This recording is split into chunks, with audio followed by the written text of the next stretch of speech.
es el tema de fondo. Hola Diego, gracias por estar con nosotros. ¿Qué tal? Buenas noches a todos. Buenas noches. Un placer estar con ustedes. Gracias, muchas gracias. Diego, tu primera mirada, ¿cómo cerramos el 2020? ¿Hay efecto rebote en este año que comenzamos? Bueno, yo había anticipado cuando empezó todo esto que Argentina iba a ser uno de los países que iba a tener mayor caída del PBI, mayor caída del PBI per cápita, mayor destrucción de la moneda y más inflación. Eso se cumplió. A ver, hay que entender que el 2021, desde mi subjetividad y análisis, va a ser un año muy complicado.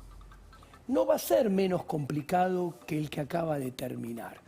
A ver, si yo miro la inflación y el tipo de cambio, yo creo que en los 12 meses redondeando de Alberto Fernández nos ha brindado lo mejor que puede brindar en materia de estabilidad de tipo de cambio, sobre todo el oficial, y de estabilidad de inflación, la menor inflación. Cuando yo miro para adelante, yo veo que la tendencia, porque esto es muy importante, la inflación y el tipo de cambio no hay que mirarlo un mes, una semana, 2 meses o 3. Hay que mirar la tendencia. En la tendencia, en el 2021 va a haber más inflación que en el 2020. En el 2021 va a haber más suba del dólar que en el 2020. Y esto es interesante. Con lo que emitieron, van a seguir emitiendo, teniendo en cuenta que hubo cuarentena bancaria que mantuvo encerrados los pesos en los bancos y eso contribuyó a que la inflación sea artificialmente baja. Con el cepo, con todas las limitaciones que hay, eso se va a ir relajando, no puedo saber con qué velocidad, pero eso promete más inflación en el 2021 y como la política monetaria impacta con retardo, también en el 2022. Yo creo que punta a punta, en el gobierno de Alberto Fernández, el dólar va a subir más que en lo que subió en el gobierno de Macri. La inflación punta a punta en el gobierno de Alberto Fernández va a ser acumulada más que en el gobierno de Macri. No puede sorprender porque en el gobierno de Macri la inflación y la suba del dólar acumulada fue también mayor que en el segundo gobierno de Cristina Fernández de Kirchner. ¿Qué estoy diciendo? A ver, si seguimos haciendo siempre más de lo mismo, no cabe esperar resultados diferentes. Yo estoy diciendo que va a seguir pasando lo que viene pasando hace 4, 8 y 10 años. Y con nivel de actividad, que no te contesté. Sí, pero ahora no metemos así. Ahora, 2 males incurables o 2 maldiciones, la inflación y el dólar, que sufre la Argentina desde hace décadas.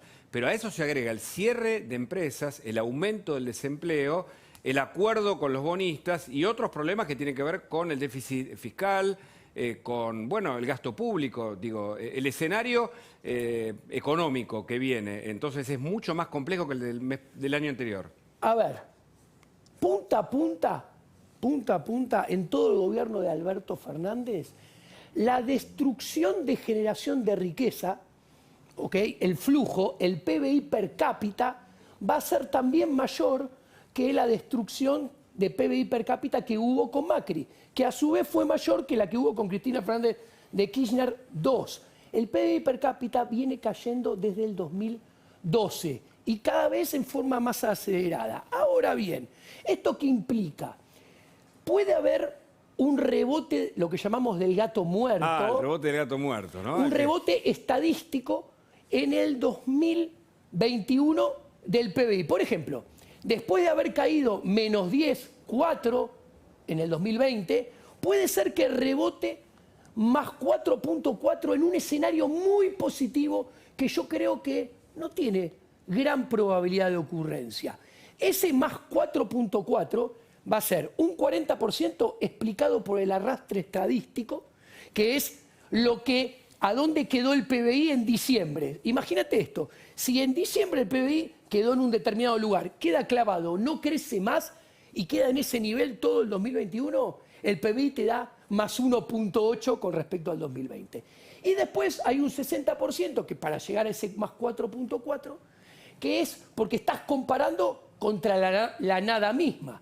Todo dividido 0, por ejemplo, abril del 2020, da infinito. Entonces, ¿qué quiero decir? Ese más 4,4 Microeconómicamente, la pyme, la micropyme, el contrapropista, el profesional independiente, no lo va a sentir ni en su rentabilidad, ni en su facturación, ni en sus ganancias.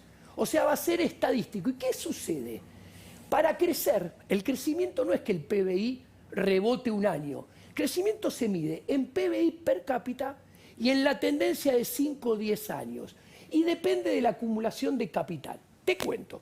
Para mantener la capacidad de producción constante, tiene que haber una inversión del 16% mínimo. Si vos no invertís 16, vos destruís capital, destruís máquinas, destruís fierros, cerrás empresas y en consecuencia aniquilás puestos de trabajo. Bueno, te cuento. Aumentando la población desde el 2008 para acá, en el primer gobierno de Cristina Fernández de Kirchner, esa inversión que como mínimo tiene que ser 16, fue 16,7. En el segundo gobierno de Cristina fue 16,3. En el gobierno de Macri, promedio sus 4 años, fue 14,3. O sea, en todo el gobierno de Macri rompiste, aniquilaste capital. Y ahora con Alberto Fernández, los datos de los primeros 9 meses, que son los que hay, es 12,3. ¿Qué quiero decir? La destrucción de capital, la destrucción de máquinas, la destrucción de capacidad de producción, de empresas, de puestos de trabajo, se acelera. ¿Y ahora qué sucede? Esto que viene ocurriendo, como describí hace 10 años, no se revierte de un día para otro. Para revertirlo necesitas reformas estructurales en el sentido de las ideas de la libertad. Espérame ahí, te metiste en un tema. Yo quiero conversar esto además porque tiene una reflexión siempre oportuna, Federico Andajasi, porque claro, es la economía, Federico, pero también es la política en definitiva, y por eso vamos a hablar ahora con Marvin Negri. Sí, decime. Exactamente, es la política, y por eso me interesa la mirada de un economista, porque además no sabemos dónde está parada la Argentina desde el punto de vista ni siquiera ideológico, desde el punto de vista político, en qué lugar del mundo está parada la Argentina. A ver, es un mundo imprevisible. Nadie pensaba que en Estados Unidos iba a pasar lo que está pasando hoy, que es 150.000, algo parecido a lo que pasó en el Congreso. Que en sí, claro. Imprevisible. Ahora bien, el gobierno lo único que le ofrece al mundo es una incertidumbre absoluta. Entonces, ¿cómo afecta esa incertidumbre política en la evolución de la economía argentina o en la involución o en la caída? Bueno, yo tengo una visión diferente. Ojalá este país ofreciera incertidumbre. Este país ofrece certidumbre y de la peor. ¿Qué quiero decir? A ver, para que haya inversión, que es la clave, las empresas tienen que ganar dinero. Tienen que primero poder hacer negocios, ganar dinero. ¿Qué sucede? La pyme, la micropyme, no puede hacer negocios, no puede ganar dinero, entonces no invierte. ¿Y por qué no puede? Vos hablas con cualquier actor económico y te dice, no, me matan los impuestos. Perfecto. ¿Qué más te trae problemas? Mira, hay impuesto inflacionario récord, impuesto devaluatorio récord. Y eso me impide hacer cálculo económico de rentabilidad, entonces no invierto. Perfecto. ¿Qué más te mata? El costo de capital. El costo de capital es la tasa de interés. No tengo crédito, no puedo acceder, no puedo comprar capital, no puedo invertir. Bueno, el costo de capital es la contrapartida de la deuda. El impuesto que financia el Estado. El impuesto inflacionario, el impuesto devaluatorio es contracara de financiamiento del Estado. La presión impositiva récord, que Argentina tiene la presión impositiva récord a nivel mundial en términos de rentabilidad de las empresas, según el Banco Mundial, financia el Estado. O sea, el problema que asfixia a los negocios del sector privado tiene nombre, apellido y seudónimo. Es el señor Estado. Entonces, para desandar el camino de los últimos 10 años, ¿qué hay que hacer? Todo lo opuesto a lo que venimos haciendo. Hay que desahogar al sector privado. Y para desahogar al sector privado, tenés que bajar los impuestos, bajar el impuesto inflacionario, bajar el impuesto devaluatorio. La deuda de la reestructuración es 110% del PBI. ¿Qué quiero decir? Y para poder hacer eso, tenés que achicar el Estado. Acá en este país, La verdadera grieta somos nosotros, los agentes económicos privados, profesionales, cuentapropistas, micropyme, pyme, empresa mediana, empresa grande, que generamos la riqueza. Producimos bienes y servicios y no lo hacemos más. Y preferimos irnos del país, preferimos achicarnos. ¿Por qué? Porque tenemos un socio compulsivo bobo, que si un año fiscal nos va bien, al siguiente ejercicio nos cae encima con nuevos impuestos, porque Claro. nos fue bien. Claro. Entonces, acá hay certidumbre, que si te va bien, va a venir el Estado el año siguiente y te va a robar tu plata y tu riqueza. Muy bien, muy interesante escuchar, ¿no? Y en el campo, Diego, hay un paro, hay nuevos impuestos, hay retención a las exportaciones. ¿Cuál es tu análisis sobre la política argentina económica en el tema agropecuario? Mi análisis es el siguiente. La política económica de nuestro gobierno, desgraciadamente para nosotros los ciudadanos, es todo lo que no hay que hacer. Es todo lo opuesto a lo que permitiría que Argentina creciera, generara empleo. Paso a explicar. Yo estaba explicando que para poder crecer necesitas inversión, acumulación de capital. La inversión, la acumulación de capital, o sea, las máquinas, las empresas que dan lugar a los puestos de trabajo, ¿se pagan con qué? Con ahorro. Bueno, te cuento. La recaudación, en el único tramo que sube, impuesto a las ganancias, 1.300% en términos bienes personales, 1.300% en términos reales sube la recaudación a final de año. Ganancias, 35% en términos reales. ¿Qué quiero decir? El ahorro, los que tienen capacidad de ahorro, el Estado los mata tributariamente. Como si esto fuera poco, mirando para adelante, los grandes jugadores que tienen que crear empresas, hacer inversiones, impuesto a la riqueza, o sea, más imposición sobre lo que paga la inversión. ¿Esto qué va a significar? Menos inversión todavía de la debacle que venimos teniendo hace 8 años. No termina ahí. Necesitamos dólares. ¿Listo? Se prohíbe exportar. Se pone un dólar artificial que lo ponen artificialmente 88. Con las retenciones a la soja le pagan, haciendo una cuenta redonda, 55. ¿Quién va a liquidar las exportaciones? Nadie, porque vos no vas a vender nada tuyo a un precio ridículo que es 1/3 de lo que realmente vale. ¿Esto qué implica? Que como no entran dólares, el cepo se endurece. El cepo se endurece, no dejan entrar importaciones de insumos, bienes intermedios para producir, para fabricar. Eso va a atentar contra el nivel de actividad, que va a ser peor. ¿Eso qué va a hacer? Eso va a ser todavía menor nivel de actividad, menor empleo, peores salarios. Yo quiero decir una cosa. Hay algo que en Argentina nadie habla. Yo soy socio hincha de Boca, ¿no? El cepo fue tan malo que convirtió a Mauricio Macri en presidente en el 2015, algo que era inimaginable antes. Imagínate lo malo que era el cepo. Bueno, este cepo es entre 10 y 15 veces más fuerte que el del 2012-2015. ¿Qué es el cepo? Desde lo moral es no dejar usar el dinero para lo que vos querés, el dinero que te lo ganás. Y desde lo utilitario te cuento. El cepo es, en el mercado de cambios, exceso de demanda de dólares siempre. Y a medida que pasa el tiempo, cada vez peor. ¿Eso qué es? Dólar más alto. En todo el resto de los mercados, la economía es como un colchón. Vos lo apretás en una punta, exceso de demanda, el colchón se hunde en esta punta, se levanta en todo el resto del colchón.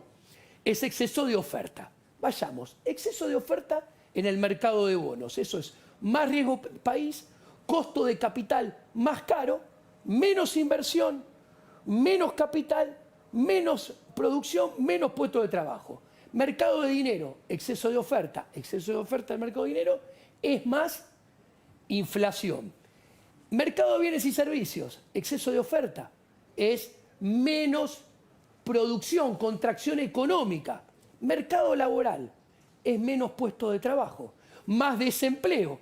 En consecuencia, si hay más desempleo, peores salarios, más pobreza y más indigencia. Todo esto que te estoy diciendo es lo que va a pasar más allá de correcciones momentáneas, que puede haber más, menos, algunos meses, en la tendencia de acá al final de gobierno de Alberto Fernández. Ahora, perdón, la pregunta... hasta final de 2023. ¿Qué quiero decir? Mientras que la casta política no discuta, levantemos el cepo y que haya libertad total de precios, no va a haber cada vez menos inversión, cada vez menos generación de riqueza, cada vez más pobreza. Está bien, es cierto lo que decís, pero esta descripción que vos haces es la de Venezuela, es lo que actualmente está pasando en Venezuela. Exacto. Y es un modelo, digamos, que por lo menos para un sector del gobierno es la aspiración. Claro, llegar ahí. Entonces, claro. digamos, un gobierno fallido en este sentido o va a donde quiere, que es ese modelo. Yo tengo la respuesta y te la doy. El gobierno, hay dos escenarios, explosión e implosión.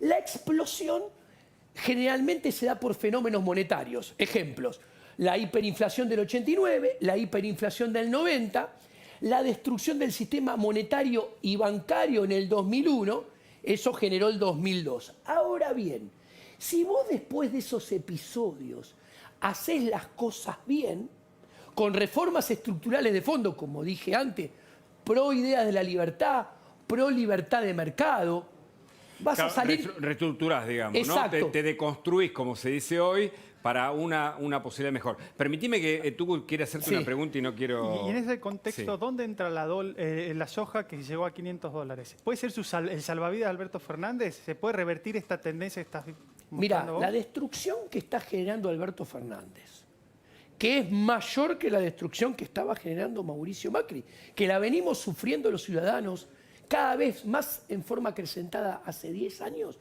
Para que la soja salve a Argentina, tienen que demandar soja de Saturno, Júpiter, Plutón y Marte. ¿A qué y la precio? soja tiene que estar a 1.200 dólares la tonelada. ¿Qué quiero decir? Cuando la putrefacción de los fundamentos macroeconómicos y microeconómicos es tan grande, no tenés que pedir que te salve nadie, porque nadie de afuera te va a salvar. ¿Sabés quién te tiene que salvar? Los argentinos, que tenemos que presionar y demandar a la casta política que reduzca el Estado, que haga reforma pro mercado, pro libertad, que achique su negocio. Yo estaba escuchando muy atentamente a Mario Negri, Sí. que dijo una frase muy interesante. La democracia no satisfizo las demandas del pueblo. Entonces me metí en Wikipedia. Mario Negri fue diputado por Córdoba 83-87. Mario Negri fue vicegobernador de No, Córdoba. no hablemos de quién no está ahora. Bueno, está bien. Ok, ¿qué quiero Sí, decir? Redondeo. una cuestión. Fue funcionario público 35 años. Si no le encontró la vuelta, demos un paso al costado. Bueno, y ¿Me hablando parece? de encontrarle la vuelta, Luis Miguel Echeverre está en línea, él fue ministro de Agricultura y claro, el campo, según dice Giacomini, debería venderle soja hasta Júpiter y Saturno para poder obtener aquel viento de cola que obtuvo en el primer kirchnerismo. Gracias por el contacto. ¿Cuál es tu mirada? ¿Qué tal? Buenas noches. No, mi mirada coincido con que hay que encauzar la macroeconomía, que hay que tener un Estado de acuerdo a la realidad económica del país. La base de esto, o sea, el gobierno está tratando de revertir las consecuencias, pero el origen de esto es el desbocado gasto que hay y el déficit fiscal que hay.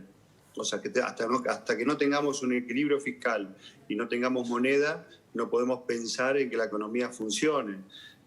Con respecto a la soja, está bien, está a $500 para el productor de Chicago, para el productor de cualquier lugar de Estados Unidos, para el brasileño, para el paraguayo y para el uruguayo. Para los productores argentinos está a 28.000 pesos la tonelada, que son prácticamente $200 de verdad, ¿no? Claro, claro. Y ese es el problema. ¿Y qué de la restricción a las exportaciones de maíz? ¿Y qué del paro del campo de 3 de las 4, entiendo, agrupaciones? De los grupos que se ven afectados. Muy importante que la democracia se sustente justamente en la alternancia. Pero a nivel económico, Diego tiene algo para decir, Giacomini.